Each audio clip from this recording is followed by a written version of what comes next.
Hari Om. Let's start with the prayer. Om Sahana Vavatu Sahanau Bhunaktu Sahaviryam Karavavahai Tejasvinavadhitamastu mavid vishavahai. Om Shanti Shanti Shanti. Chinmayam vyapiyat sarvam Trailokyam sacharacharam Tatpadam darsitam yena Tasmai Sri Gurave Namaha. Sri Gurubhyo Namaha. Hari Om. We have covered several concepts in the talks that we have given so far. And it's important for us to reflect back some of those concepts so that we have clear understanding of what they mean. Number one, we raised several questions to start with.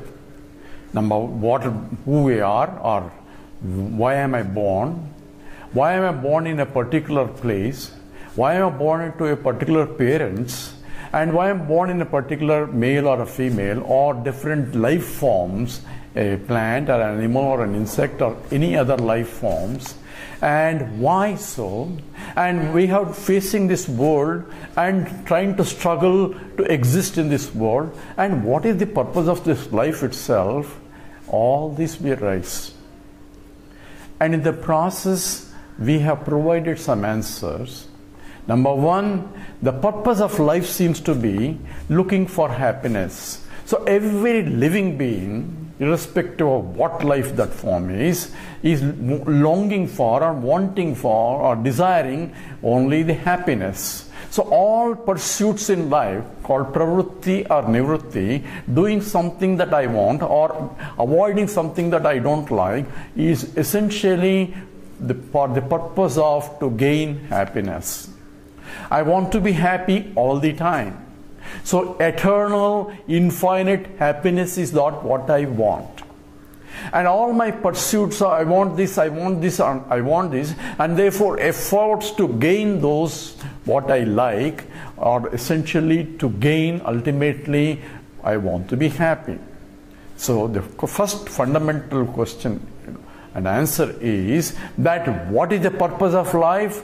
Purpose of life is gaining happiness. Therefore, I am searching for happiness. This is number one.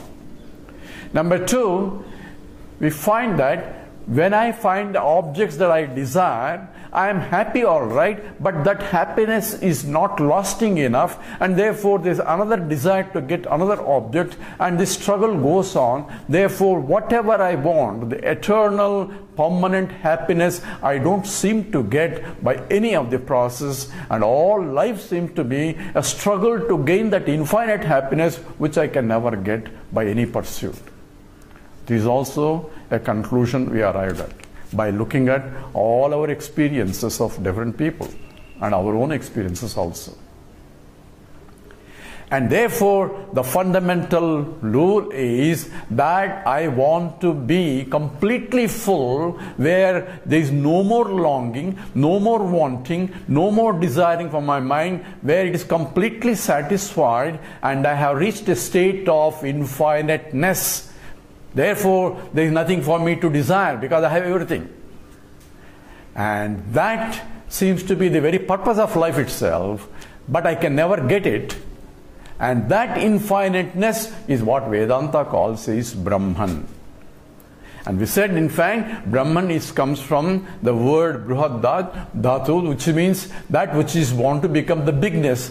The bigness is, we said, big itself is an adjective qualifying a noun, and this makes Vedanta makes the big itself into a noun form as a bigness, because it is unqualifiedly big, because there is no qualification, because any qualification is a finitization or making a finite, and since it's infinite, therefore it is the biggest of all, unqualifiedly big, and that is what is Brahman.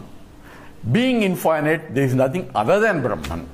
Because if there is something other than Brahman, Brahman cannot be Brahman. Because Brahman being infinite, if something other than Brahman becomes a finite. Therefore, what the scriptures also says is, this is exactly the problem, where I am looking and want to become a Brahman.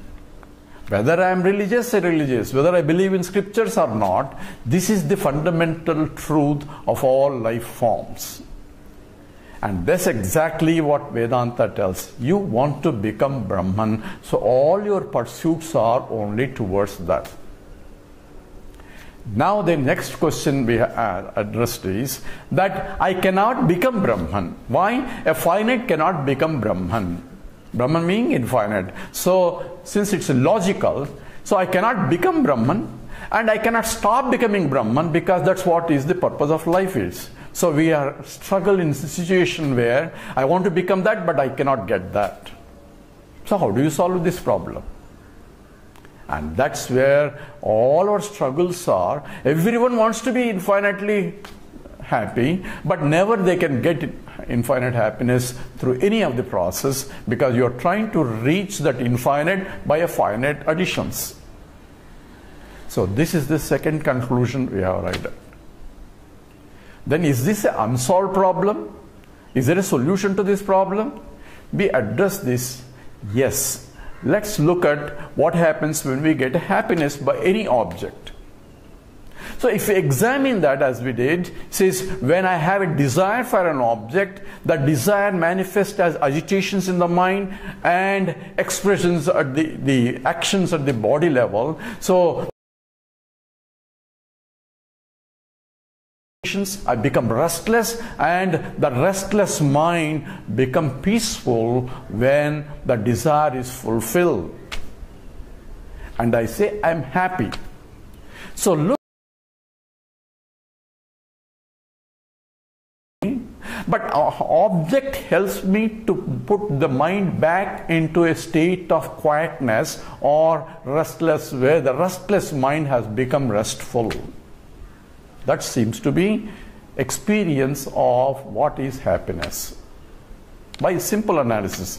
The reason is, if I am happy with this object, other person is happy with the other object, and we give an example, coffee makes me happiness, other says no, coffee is miserable, it's tea that makes happiness. So each one is longing for something that making happiness. So happiness is not either in the coffee or in tea, but in the process of my longing for it, wanting for it, that causes agitations in the mind, and when I get what I want, what I desire, my mind is calm and quiet, and the happy state of mind is quiet state where mind is free from all desires in those moments.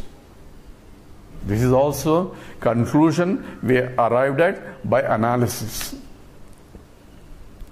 Now the next question is, in those moments of when we say we are happy, the mind is full, temporarily at least.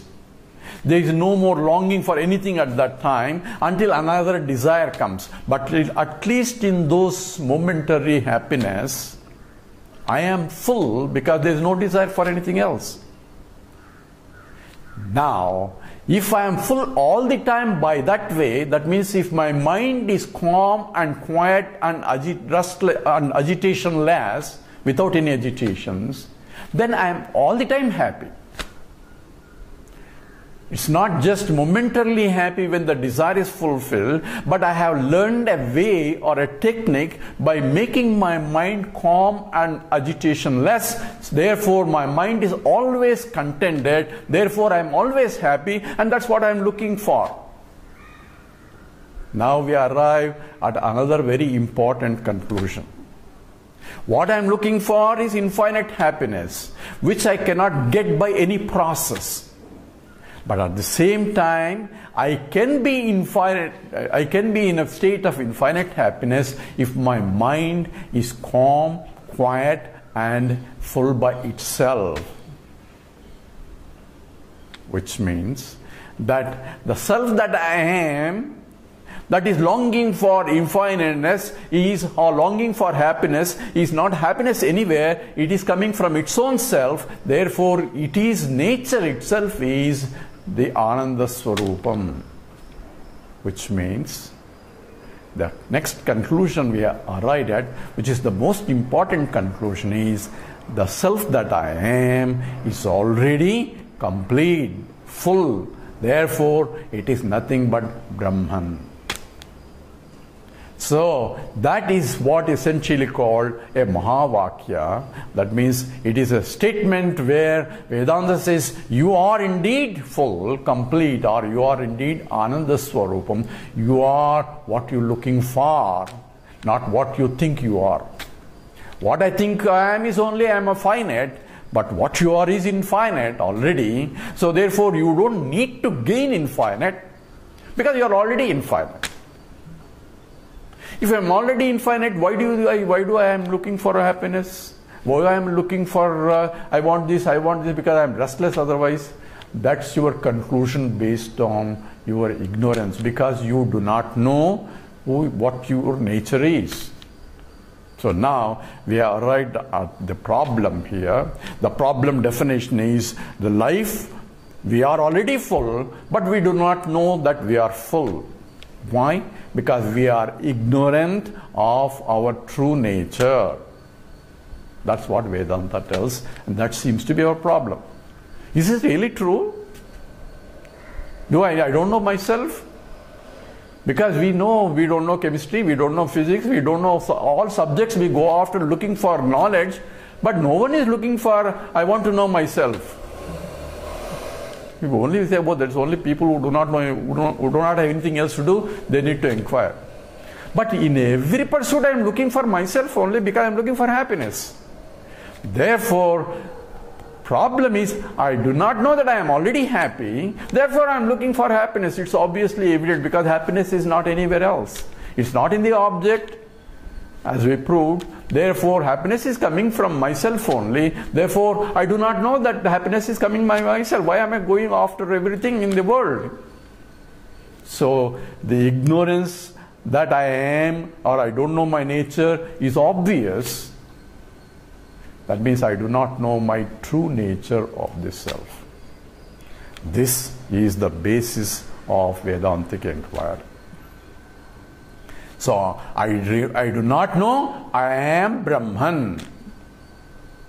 And what is the problem? Problem is there is ignorance of my true nature. So, I do not know myself, nature of the self. And that we call it is the fundamental ignorance. And this is in fact picturized, is essentially the primordial sin that some religions talk about. Because this ignorance is before creation itself. This is beginningless. It is anadi. Anadi means there has no beginning. So we have also established in the process that ignorance of myself is beginningless, because any ignorance is beginningless. Let me give a simple example, that I don't know chemistry. So when I don't know chemistry, when I started not knowing chemistry, it says from the beginning I don't know. So all ignorances have no beginning. If they have a beginning, that means before that ignorance started, I must have been knowledgeable. Therefore, a knowledgeable entity cannot become ignorant again. So therefore, all ignorances, or avidya, we call it, avidya is anadi, or beginningless.